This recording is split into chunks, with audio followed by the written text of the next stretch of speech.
ఏదైతే నాడు ఎన్టీఆర్ గారు ఆశయం సాధించారో ఆ ఆశయం కోసం నేను పాలిస్తాను. ఇందాకే ఆయన సమాధానికి వెళ్ళి ఆయన సమాజ సాక్షిగా ప్రమాణం చేశారు. నేను ఈ తెలుగు జాతి కోసం నా ప్రాణాన్ని అర్పిస్తాను తప్ప ఇలాంటి తప్పు జరిగితే ఊరుకోను. నేను ముఖ్యంగా ప్రశ్నిస్తాను, బీజేపీ హిందూ పార్టీయా, ముస్లిం పార్టీయా, క్రిస్టియన్ పార్టీయా చెప్పాలి. నిజంగా మీరు హిందూ పార్టీ అయితే రేపు 1వ తారీఖు ప్రోగ్రాం క్యాన్సిల్ చేయాలి. లేదు మేము ముస్లిం అయితే రండి, క్రిస్టియన్ అయితే రండి, అంతేకాని పార్టీ ముసుగులతో మాత్రం ఆడమాకండి, హిందూ మతాలతో ఆడమాకండి. ఈవేళ ఏదో మేము అయోధ్య రామ మందిరం కట్టాం, మా హిందూ పార్టీ అని చెప్పారు, మేము నమ్మాం. కానీ మీరు హిందూ ముసుగులో ఆడుతున్న డ్రామా మనం చేస్తున్నాను. ఈవేళ ఆంధ్రప్రదేశ్ నాడు మీకు అందరూ తెలుసు, చంద్రబాబు నాయుడు గారు ఇదే నరేంద్ర మోడీ గారిని ఢిల్లీలో సభ పెట్టి నరేంద్ర మోడీ గారు పిల్లలు వదిలేశారు, పిల్లలు లేరు, ఇది ఇంకేం తెలుసు అన్నారు సెంటిమెంట్లు. మరి వేళ చంద్రబాబు నాయుడు గారు మీరు ఏం చేస్తారని అడుగుతున్నారు. ఈ రోజు మీరు ఆంధ్రప్రదేశ్ కి ప్రత్యేక హోదా తేలేకపోయారు. ఇవాళ మాట్లాడితే కేంద్రం నా కనుసందులు ఉందంటారు. ఏంటో సందులో ఏం చేస్తారని అడుగుతున్నారు. ఈవేళ ఆంధ్రప్రదేశ్ అంధకారానికి వెళ్ళిపోతుంది. పెట్టుబడులు అని చెప్పి మొన్నే 20 కోట్లు తెచ్చని చెప్పారు. 3 రోజుల నాడు పార్లమెంట్ లో మంత్రి చెప్తూ ఆంధ్రప్రదేశ్ కి కేవలం 6,962 కోట్లు పెట్టుబడి మాత్రం వచ్చినాయి. మరి ఎందుకే మోసం, ఎవరిని మోసం చేస్తున్నారు? ఈ రోజు ఒకటే కోరుతాం, ఆంధ్రప్రదేశ్ ఉజ్వల భవిష్యత్తు కోసం తెలుగు శక్తి పోరాటం చేయబోతుంది. డెఫినెట్ గా నాడు జగన్ ముఖ్యమంత్రిగా ఉన్నప్పుడు ఈ రాష్ట్రం నాశనం అయిపోతుంది, సింగపూర్ అయిపోతుంది, వెనిజులా అయిపోతుంది అని చెప్పిన ఈ పెద్ద మనుషులు ఈ రోజు డేటా సెంటర్ పేరుతో మొత్తం సంపద దోచుకుంటున్నారు, భగవంతుడితో ఆటలాడుతున్నారు, సింహాచలం కొన్ను కొడుతున్నారు. మరి నాడు రిషికొండ కొట్టినప్పుడు మాట్లాడిన నాయకులు ఈ రోజు సింహాచలం కొను కొడుతుంటే భగవంతుడితో ఆటలాడుతున్నారు. నిజంగా భగవంతుడితో ఎవరు పెట్టుకున్నారు నాశనం అయిపోతారు. చంద్రబాబు గారు ఇప్పటికైనా మైండ్ సెట్ మార్చుకోండి. ఈ డేటా సెంటర్ వల్ల ఏమీ ఉపయోగం లేదు.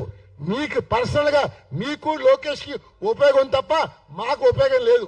ఈ రోజు ఆంధ్రప్రదేశ్ లో అభివృద్ధి లేదు, శూన్యం. 2 ఏళ్ళు అయింది. 2 ఏళ్ల పాలనలో ఆంధ్రప్రదేశ్ పూర్తిగా నాశనం అయిపోయింది. మరి మా చంద్రబాబు గారు మాట్లాడుతుంటే హైదరాబాద్ ని నేనే చేశాను, నేను పెట్టిన భిక్షమే బతుకుతున్నారని చెప్పి ఆయన మాట్లాడుతున్నారు. నేను ఒకటే అడుగుతున్నాను తెలంగాణ ప్రజల ద్వారా, హైదరాబాద్ ని చంద్రబాబు లేకపోతే మీ ప్రాంతం డెవలప్ కానీ అడుగుతున్నా.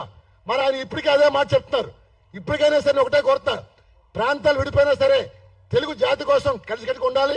ఆంధ్రప్రదేశ్ ఉజ్వల భవిష్యత్తు కోసం మీ సహాయ సహకారం కావాలి. డెఫినెట్ గా రేవంత్ రెడ్డి గారు ఆయన బ్రహ్మాండంగా పాలిస్తున్నారు, అద్భుతంగా చేస్తున్నారు. కానీ చంద్రబాబు నాయుడు గారి పాలన ఇంత దరిద్రంగా ఉంటా అనుకోలేదు. ఎలాగొందంటే పిచ్చోడి చేతిలో రాజేస్తే ఎలాగుంటుందో ఆ మాదిరిగా పాలన నడుస్తుంది. తన కొడుకు కోసం, లోకేష్ కోసం ఆ రాష్ట్రాన్ని నాశనం చేశారు. ఒకటే కోరుతాం, రేపు హిందూ మతాలను గౌరవించడం, అలాగే ఏవైతే ప్రోటోకాల్ వైలేషన్ జరిగిందో ఆ వైలేషన్ పైన పూర్తిగా పిఎంఓ ఆఫీస్ ఎంక్వైరీ చేయమంటాం. ఈ రోజు అక్కడ స్థానిక ఎమ్మెల్యే లోకం నాగమాధవి గారు మీ పేరు నిజంగా లేకపోతే మీరు రాజీనామా చేయండి, డిమాండ్ చేస్తాను. ఇది మీకు గౌరవంగా ఉందో అడుగుతాను. ఒక ఎమ్మెల్యేగా అయి ఉండి రేపు భోగవరం ఎయిర్పోర్ట్ లో మీ పేరు లేదంటే ఆ శిలా పథకం పైన నిజంగా మీరు ఎమ్మెల్యేగా ఉన్నట్ట లేనట్టు అడుగుతాను. మనం బతుకుని చంపేశారు.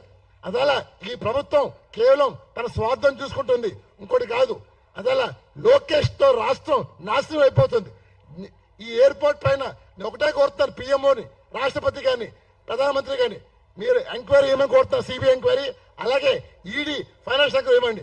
మొత్తం స్కాములు బయటపడతాయి. ఈ రాష్ట్రాన్ని కాపాడమని చెప్పి రాష్ట్రపతికి, ప్రధానమంత్రికి తెలుగు చేసుకున్నాం. లేకపోతే మరో స్వతంత్ర పోరాటం కోసం తెలుగు సిద్ధం కాబోతుంది. జై హింద్, వందే మాతరం. నా పేరు బివి రామ్, తెలుగు శక్తి అధ్యక్షుడు. It's organisation. ఎవరు తప్పు చేస్తాం, పార్లమెంట్ 2012 తెలుగు శక్తి సన్మానం చేయించింది, 60 షష్టి పూర్తి. ప్రజలు ఇబ్బంది పడినా, హిందూ మనోభావాలు దెబ్బతీసినా, ఏం తీసినా ఊరుకోదు. ఒక యుద్ధమే చేయబోతున్నాం. ఈ రోజు నేను ముందు హిందూని, తర్వాత భారతీయుని, ఆ తర్వాత ఆంధ్రుని. ఇవాళ హిందూ మతం ప్రశ్నిస్తుంటే చూసి భరించలేక, ఓరవలేక, సహించలేక మీ ముందుకు వచ్చా. ఇక్కడికి రావడం కారణం ఏంటంటే జిఎంఆర్ ఎయిర్పోర్ట్ హైదరాబాద్ వాళ్ళే కట్టారన్నారు. మరి ఈ ఎయిర్పోర్ట్ వాళ్ళే కట్టారు. మరి మాట్లాడితే చంద్రబాబు హైదరాబాద్ నేను డెవలప్ చేశా అంటున్నారు. అది ఎంతవరకు చేశారని తెలంగాణ ప్రజలు అడగడం కోసం వచ్చాను. డెఫినెట్ గా ఆయన లేకపోతే తెలంగాణ లేదా అని అడుగుతున్నాను. డెఫినెట్ గా ఈ రోజు మనం ఉన్నా లేకపోయినా సిస్టమ్ ఎప్పుడు ఆగదు. ప్రకృతి కాలం వెళ్తానే ఉంటుంది. కానీ మా చంద్రబాబు గారు నేను లేకపోతే ఆంధ్రప్రదేశ్ లేదు, తెలంగాణ లేదంటున్నారు. ఇది ఎంతవరకు సమాజం అని చెప్పి ఇక్కడ తెలంగాణ ప్రజల్ని అడగడం కోసం ఇక్కడ మీరు ప్రశ్న పెట్టాను.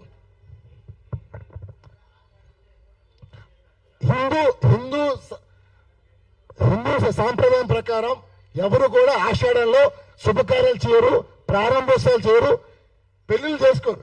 మరి ఈ సెంటిమెంట్లు కూడా లేకుండా మా ముఖ్యమంత్రి గారు సెంటిమెంట్లు లేవు. మరి ఆయన ఇల్లు ఓపెనింగ్ ఆషాఢం చేస్తారని అడుగుతున్నాను. రేపు మెయిన్ ఆబ్జెక్ట్ అది. అలాగే వైలేషన్ ఆఫ్ ప్రోటోకాల్స్. అక్కడ స్థానిక ఎమ్మెల్యే పేరు లేదు, స్థానిక ఎంపీ పేరు, శిలా పథకం పేరు లేదు. అంటే ఈవేళ కేవలం లోకేష్, అసలు లోకేష్ కి భోగమ ఏర్పాటుకి సంబంధం ఏంటి అడుగుతున్నాం. ఈవేళ ఏమీ లేని వ్యక్తి అన్ని నేనవి సకల శాఖ మంత్రి వివరిస్తున్నారు. ఒక రెడ్ బుక్ అని చెప్పి జనాలు భయపడుతున్నారు. ఆ రెడ్ బుక్ భయపడేది ఎవరు లేరు. అదే రెడ్ బుక్ పెడితే భయపడిపోతాం ఇది అనుకుంటున్నారు. జనాలు తిరుగుబాటు చేస్తే తరిమి కొడతామని మనం చేస్తున్నాం.